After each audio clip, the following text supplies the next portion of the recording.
tell me that I'm never gonna make it. They want me to do something that could make sense. They hate when I keep dreaming I'll be famous, but I don't give a fuck, I'ma keep chasing.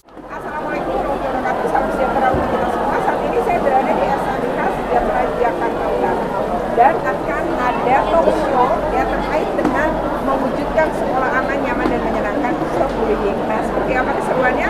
Ikuti terus dalam video ini. Tapi sebelumnya jangan lupa untuk like, share, komen, dan subscribe. Bagi yang belum subscribe, segera subscribe untuk terus update dengan video-video berikutnya. Oke, terima kasih. Assalamualaikum warahmatullahi wabarakatuh. Waalaikumsalam warahmatullahi wabarakatuh. Sebelum ini memberikan sesuatu kata sampai doakan, mari sama-sama kita yel-yel SMK Sejahtera yang pada hari ini nanti akan memberikan kita semua pencerahan, pembekalan khususnya kepada anak-anak ibu yang ibu sayangi. Ibu harap nanti kalian benar-benar mendengarkan baik-baik sesuai dengan apa yang dibicarakan. Jika ingin bertanya, silakan. Acara ini adalah pelaksanaan dari proyek penguatan Pancasila, pelajar Pancasila, dan peringatan Bulan Bahasa dan Sastra pada tahun ini dengan mengambil tema mewujudkan sekolah aman, nyaman, dan menyenangkan. Mudah-mudahan sekolah kita selalu aman, selalu menyenangkan, dan selalu membawa dampak yang positif, dan Anda semua bisa berkreatif dan meluangkan inovasi-inovasi di sekolah yang kita cintai. Dengan mengucapkan Bismillahirrahmanirrahim, pada pagi hari ini, 2 hari ke depan, nanti kita akan melaksanakan rangkaian kegiatan. Mudah-mudahan rangkaian kegiatan tersebut bisa berjalan dengan lancar, bisa menjadi bekal untuk Anda semuanya, menjadi inovasi baru, menjadi pengalaman baru, dan menjadi ilmu di dalam hidup kita untuk mengaplikasikan di dalam kehidupan sehari-hari. Dengan mengucapkan Bismillahirrahmanirrahim, acara pelaksanaan proyek penguatan profil Pancasila dan kegiatan Bulan Bahasa dan Sastra Indonesia dibuka. Sebelumnya, Assalamualaikum warahmatullahi wabarakatuh. Waalaikumsalam warahmatullahi wabarakatuh. Oke, masih pada semangat ya. Selamat pagi, salam sejahtera untuk kita semua. Bapak kepala, Ibu kepala sekolah, Bapak yayasan, Bapak Ibu guru, dan juga adik-adikku yang sangat luar biasa nih ya. Baik, yang pertama tadi pertanyaannya, siapa yang sering dengar kata bully? Semua kali ya? Oke. Bully itu apa sih? Tadi Ibu sempat tepuk bully ya? Oke, tepuk bully itu berarti sesuatu yang sebenarnya kalau bagi korban bagaimana? Menyakitkan, betul. Kalau menyakitkan, kan tadi pertanyaannya bercanda ya. Kalau bercanda, dua pihak bercanda, biasanya gimana? Dua-duanya seneng nggak? Senang. Namanya dua bercanda ya. Tapi kalau yang satu senang, yang satu tersakiti, itu bercanda bukan? Bukan ya. Berarti bully itu bukan bercanda. Nah, indikator bully itu Bu Dela ya, pertama adalah berulang. Jadi kalau kamu misalnya punya teman gemuk gitu ya, dia dipanggil gembrot tiap ketemu ya juga tersinggung ya Bu. Nah, berulang-ulang, nah itu udah bully jatuhnya. Atau kurus, tapi dipanggilnya triplek gitu ya. Atau apa ya, ceking gitu. Tiap ketemu triplek kan dia tersinggung juga, ya kan? Nah, sesuatu yang berulang dilakukan itu bisa jatuhnya bully. Yang kedua, korban. Korban merasa nyaman nggak? Kalau korban merasa itu bukan bercanda dan dia nggak nyaman, ya itu jatuhnya bully gitu Bunda. Dan satu hal lagi, biasanya pembulian ya atau perundungan ada relasi kuasa. Relasinya nggak seimbang. Misal kakak kelas dengan adik kelas, kalau terjadi peristiwa kakak kelas melakukan bully kepada adik kelas, yaitu bisa terjadi bully karena ada relasi kuasanya. Yang satu lebih tinggi dari yang lain, atau guru kepada murid, atau orang tua kepada anak. Contoh yang paling sering dilakukan orang tua, padahal dia itu bully tapi dia nggak menyadari, adalah ketika dibanding-bandingkan. Siapa yang pernah ngalamin dibanding-bandingin? Banyak ya Bu. Nah, jadi dibanding-bandingin itu betul. Kok kamu nggak kayak anak teman mama? Kok kamu nggak kayak kakakmu atau nggak kayak adikmu? Nah, padahal kita pribadi yang berbeda, nggak mau dibeda-bedain. Termasuk guru. Kalau di sekolah misalnya ngomong gini, kok kelas ini nggak kayak kelas sebelah ya? Itu juga bully. Jadi nggak boleh ngebandingkan ya, karena berulang tiap ketemu ngomong, dan guru itu kan sama murid ada relasi kuasanya ya. Nah, kira-kira Bu Dela kayak gitu. Jadi bully itu bukan bercanda ya, kita sepakat itu ya? Oke. Yang kedua, tadi Bu Dela nanya, kalau orang yang lapor baper apa enggak gitu ya Bu? Lebay atau baper? Ya enggak, namanya tersakiti kok. Dia berhak untuk lapor. Problemnya sekolah memiliki sistem pengaduan enggak yang melindungi saksi, korban gitu ya.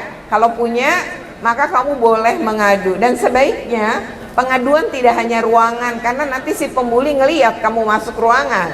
Maka gunakan model yaitu boleh online. Misalnya di nomor WA yang disediakan sekolah. Ya, itu bisa menjadi salah satu alternatif untuk melindungi saksi dan korban. Nah, kira-kira gitu Bu Dela. Oke, baik. Jadi jika candaan dan bully itu berbeda ya Bu ya. Kalau candaan itu sama-sama seneng ya kedua belah pihak. Ketawa-ketawa bahagia.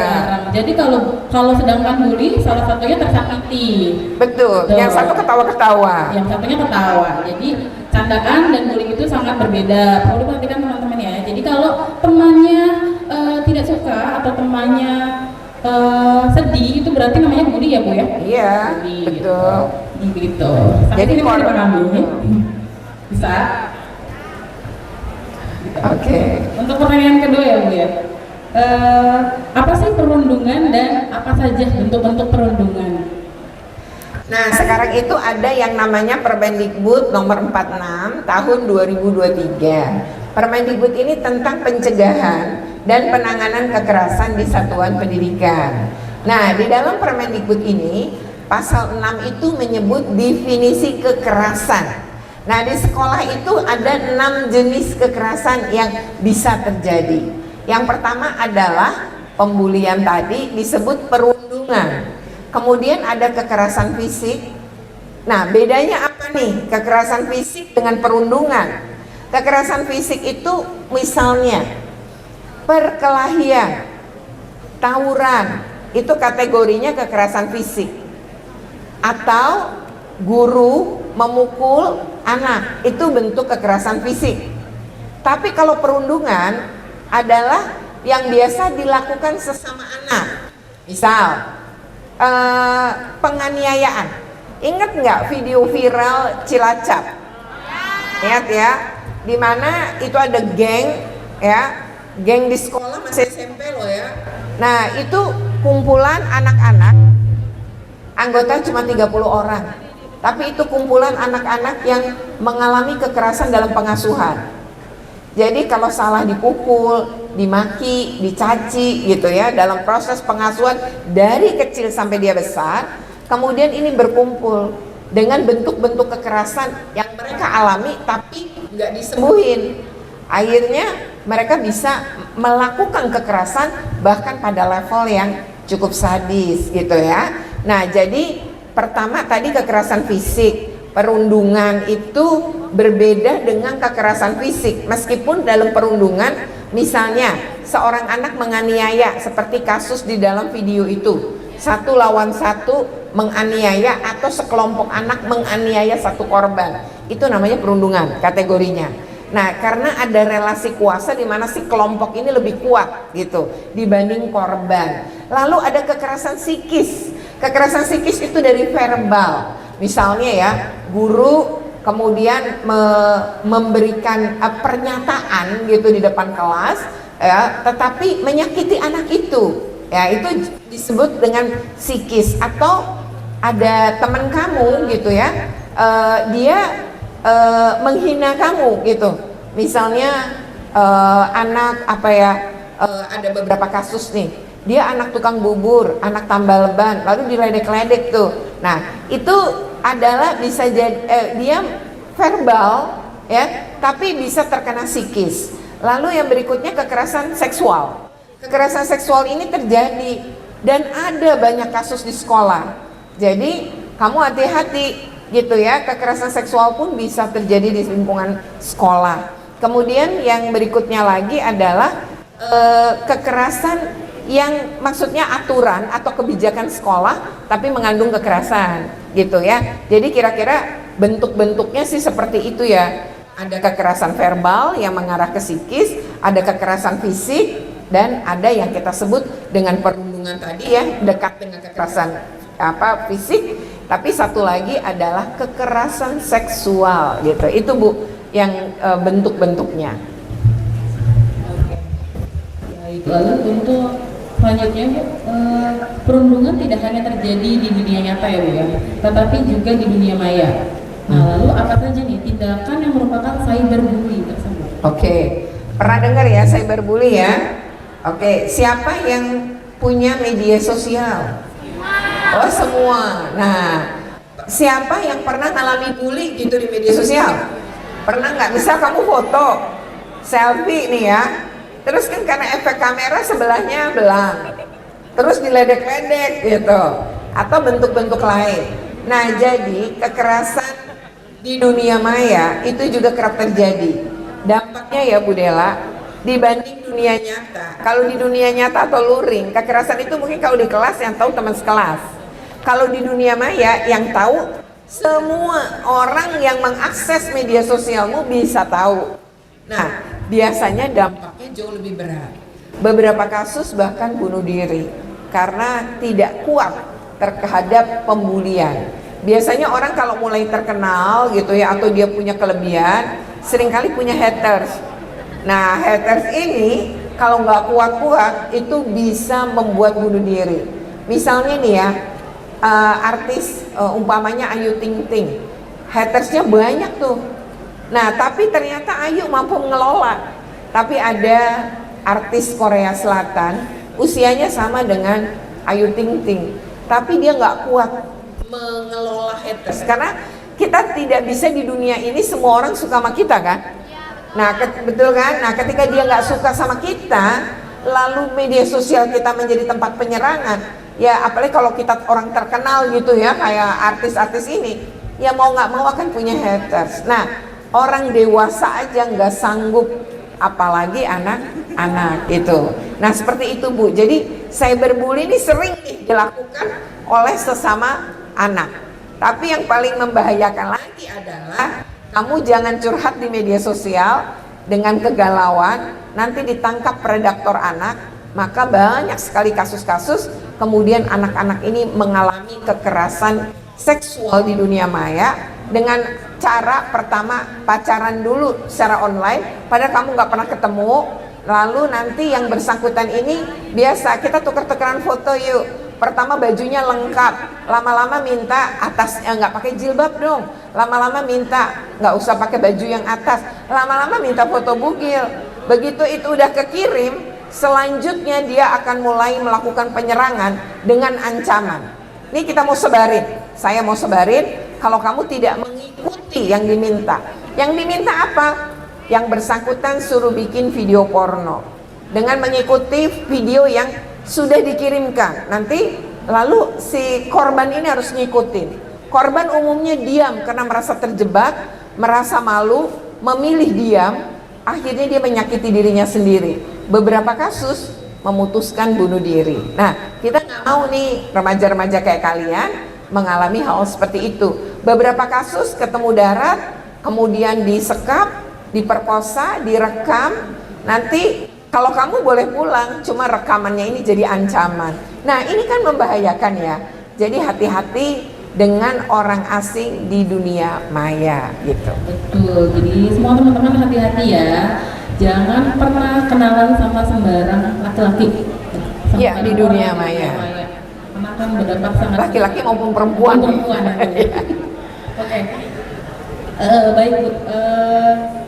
Mungkin sesi 2 ini Ibu kayaknya mau minta, adakah di antara kalian yang punya pengalaman menyaksikan bully? Apa yang dirasakan dan apa yang kemudian dilakukan setelah itu? Jadi korban, Mim. Oh, boleh jadi korban dulu, boleh. Silakan.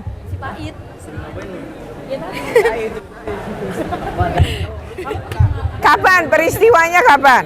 Apa bentuk bulinya? Ayo silakan. Ya, Assalamualaikum warahmatullahi wabarakatuh. Oke, namanya siapa? Nama kelas? Perkenalkan, nama gua Faid Abdillah. Kelas 10 DKP 1. Pernah ngalamin bully? Kapan? Pernah. Waktu SMP. Oh, seperti apa bulinya? Kekerasan sih, Bu. Ya, Di Seperti apa? kayak lagi duduk, tiba-tiba anak-anak geng ini nyamperin, digapakin kepala saya, Bu. Iya, Bu. Dipukul gitu.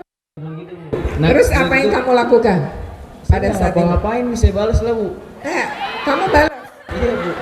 Saya balas lagi, Bu.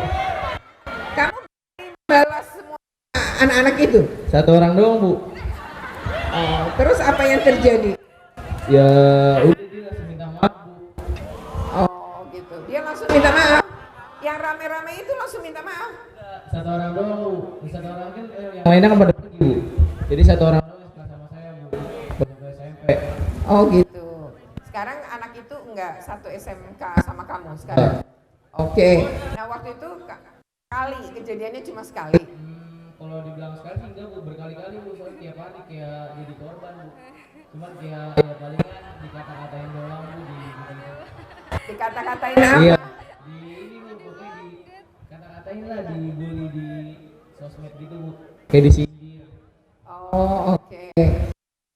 Di media sosial juga. Iya. Oke. Terus apa yang kamu rasakan ketika dibully? Ya nggak apa-apa. Berarti bukan dibully dong. Kayak saya di apa sih namanya? Karena sesuatu yang menyakitkan. Kamu nggak merasa sakit? Saya merasa sakit, cuman saya nggak mau cerita ke orang-orang lah, Bu. Jadi nggak ngadu Nggak, kemana-mana. Emang nggak ada yang lihat waktu kamu dibully? Ada banget, Bu, sekelas, cuman di kelas ini nggak ada yang berani ngadu ke guru. Oh, Ya, gitu.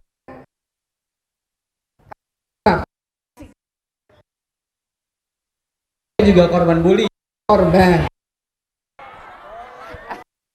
Korban bullynya gimana? Ini true.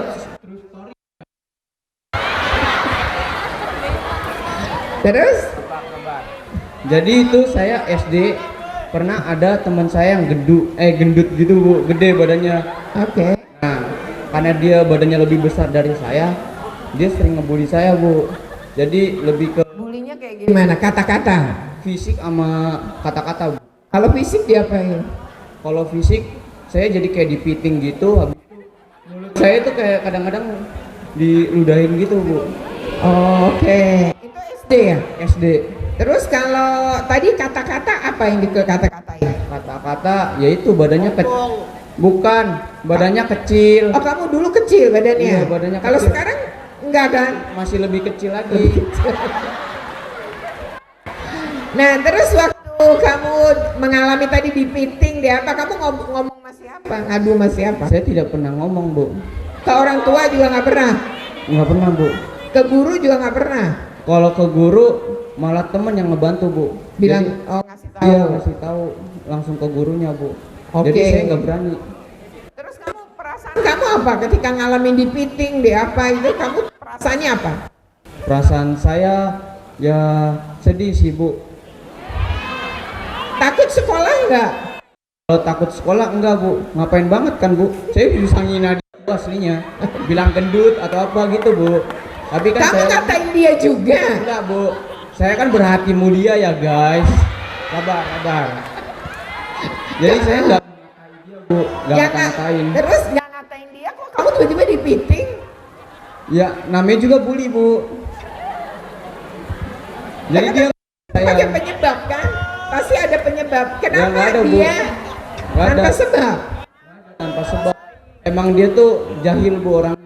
Oh. Dan kamu karena dia besar, kamu kecil, jadi kamu jadi targetnya dia gitu. Iya Bu. Oke. Sekarang apa yang dirasakan setelah lagi cerita gini? Itu seperti masa lalu yang ya udah gitu, atau sembuh sendiri, atau kamu mencari cara untuk nyembuhin? Sembuh sendiri sih Bu. Saya nggak mentingin kayak gitu Bu. Oh gitu. Iya. Nah kalau kamu sendiri kalau di SMK ini pernah nggak? Nggak ada Bu. Temannya nggak. solid-solid.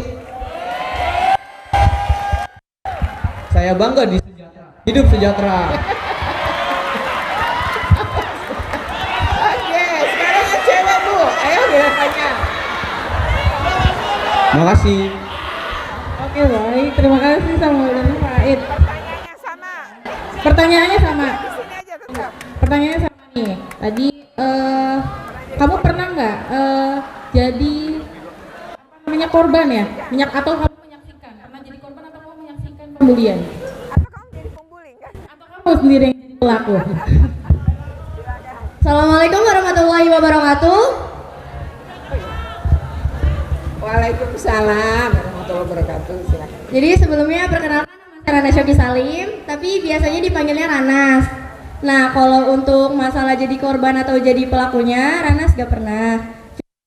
Itu ada salah satu teman beda sekolah sempat cerita, katanya dia tuh di sekolahnya tuh kayak nggak tahu perasaan dia aja atau emang gimana, tapi kayak ngerasa diasingin gitu. Dikucilkan. Nah iya, terus dia kayak Nggak ditemenin. kayak aku salah apa ya? Kayaknya aku nggak pernah ngelakuin salah apa-apa, tapi kok dijauhin gitu. Oh oke. Jadi kan Itu kalau masuk bully. Pengucilan tuh bully. Terus? jadi karena Ranas ngerasa oh ini mentalnya udah mulai ngedown kan, jadi Ranas coba untuk angkat ya udah introspeksi diri aja, itu bagusnya gimana, kamu ada salah apa coba. Nah habis itu ya mulai Ranas kasih kalimat-kalimat semangat, misalnya kayak ya udah berarti kedepannya harus lebih baik lagi, buktiin ke mereka kalau kamu nggak sekecil yang mereka kira tuh. Dia nggak tahu penyebab kenapa dia dikucilkan. Oke, jadi dia ini siapa sampai dikucilkan dan di itu kamu nggak tahu? Jadi kalau sepantauan Ranas dia kayak cuman siswa biasa perempuan, terus di sekolahnya tuh kayak ya udah dijauhin aja. Oh, karena biasanya orang dibully bisa saja karena dia cantik, malah justru dimusuhin oleh banyak gitu kan, karena cantik. Tapi bisa jadi dibully juga karena dia jelek. Ya, atau dia nggak ganteng, atau dia ganteng karena orang mungkin tidak suka lihat dia ganteng kan, jadi saingan. Atau anak yang pinter itu bisa aja dibully karena diiriin oleh yang lain lah, karena dia jadi perhatian lebih dari guru. Nah lalu yang lain nggak suka. Tapi ada juga orang karena nggak pinter dia dibully gitu ya, karena dianggap di bawah rata-rata dia juga bisa jadi bulian. Saya ingin mengatakan orang mau cantik, mau ganteng, mau jelek, mau pinter, mau nggak pinter, semua punya potensi dibully gitu. Maka tadi saya nanya lah, orang itu dibully karena apa gitu? Karena orang dijauhi, dirundung, di apa itu jadi gitu ya, karena dia punya sesuatu gitu ya, sesuatu yang membuat orang ya ingin memang mengucilkan dan merundung dia. Oleh karena itu harus dikeluarin, itu sampah itu harus dikeluarkan. Makanya kenapa kita harus speak up ketika kita mengalami, ketika kita melihat orang dibully dan kita merasa sakitnya, maka perlu dikeluarkan. Nah mengeluarkannya dengan cara-cara beragam. Nah nanti kalau sekolah ini punya tim PPK, punya guru BK, kamu bisa ungkapkan, karena itu harus dibuang, jangan biarkan merusak tubuh kamu ya. Nah yang kedua adalah tadi ya, kalau kita memang kalau ada orang pakai pakaian jelek atau pakai mobil buruk atau pakai motor. Kenapa kita harus mengatakan itu gitu loh? Kalaupun kamu ada keboya dalam hati, pikirkan bahwa kalau kamu mengalami hal yang sama, seperti apa rasanya gitu ya. Oke, yang kedua saya mau jawab pertanyaan. Tadi yang ditanya adalah dia sebenarnya pelaku utama gitu, tapi dia kemudian seolah-olah korban, dan orang yang nanganin, guru-guru yang nanganin misalnya, itu bisa terpengaruh bahwa kayaknya korbannya ini gitu, bukan korban tadi play victim yang kamu katakan ya. Nah, itu sungguh menyakitkan ketika orang dewasa di sekitar kita juga lebih percaya kepada orang yang sebenarnya dia adalah pelaku utama gitu. Nah, itu kerap terjadi di lingkungan pelajar. Nah, makanya yang harus dilakukan oleh tim PPK kalau sekolah ini sudah punya adalah seluruh guru maupun penanganan kasus-kasus anak sebaiknya mulailah dengan dialog. Nomor satu, jangan pernah menganggap bully sebagai sesuatu yang remeh, sesuatu yang biasa. Itu enggak biasa. Menyakiti orang bukan perbuatan biasa. Nah, itu satu. Kedua adalah guru-guru harus punya kepekaan kepada anak-anak. Yang pertama harus dilakukan adalah percaya pada korban. Percaya dulu. Tapi setelah korban dicari, digali, maka perlu diklarifikasi dan dikonfirmasi kepada pihak yang diceritakan oleh korban sebagai pelaku misalnya. Nanti yang berikutnya kan ada saksi.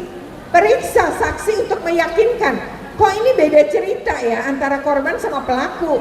Maka ambil saksi. Kayak apa sebenarnya kejadiannya? Dialog itu penting. Yang sering kita lupa adalah dialog, tidak mendengarkan anak. Ya. Nah, itu sebuah contoh. Misalnya nih ya, saya contohin. Ini kenyataan, ini maksudnya kejadian yang sebenarnya. Ada dua anak perempuan, dia duduk dalam satu meja gitu ya. Yang satu anak temennya itu menstruasi dan tembus. Lalu anak yang satunya lagi nih temennya nganterin ke UKS. Biasanya di UKS itu ada rok yang bisa dipinjam, ada pembalut yang bisa dipakai. Ternyata pembalut habis, rok juga nggak ada.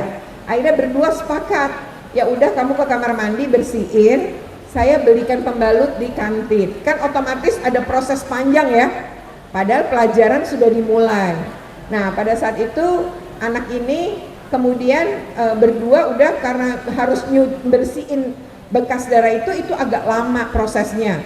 Nah, lalu balik, ternyata sudah cukup panjang waktunya. Begitu nyampe ruang kelas, guru lagi nerangin. Dia ngetok pintu dong berdua. Begitu ngetok pintu, gurunya langsung nanya, lihat jam tanganmu jam berapa? Ya dengan polos disebut jamnya kan. Lalu dijawab, lalu gurunya bilang, ya berarti kamu udah lewat berapa lama dari jam pelajaran saya? Keluar. Jangan ikut pelajaran saya. Padahal gurunya nggak nanya sama sekali ada apa sebenarnya. Nah, anak ini pun keluar ke UKS, mereka berdua curhatan sambil bilang, ya nanti deh kalau situasi udah enak kita nerangin apa yang terjadi. Nah, ketika itu peristiwa terjadi, anak yang nganterin sorenya cerita ke ibunya. Ibunya yang karena sayang nih bikin tindakan tanpa bicara sama anaknya. Grup WA orang tua, ini sekolah apaan sih? Anak saya bla bla bla melakukan kebaikan kok malah begini bla bla bla bla, panjang kali lebar lah. Lalu wali kelasnya jawab, baik ibu besok kami tangani.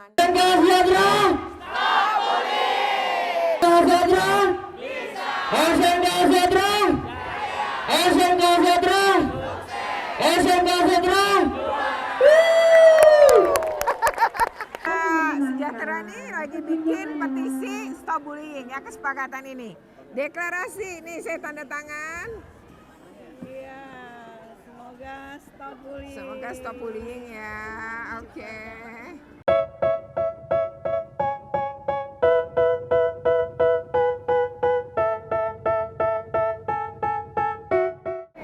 Ya, dia kegiatan talkshow di SMK Sejahtera dengan udah sama kita namanya Reton juga ya, jadi kepala sekolah.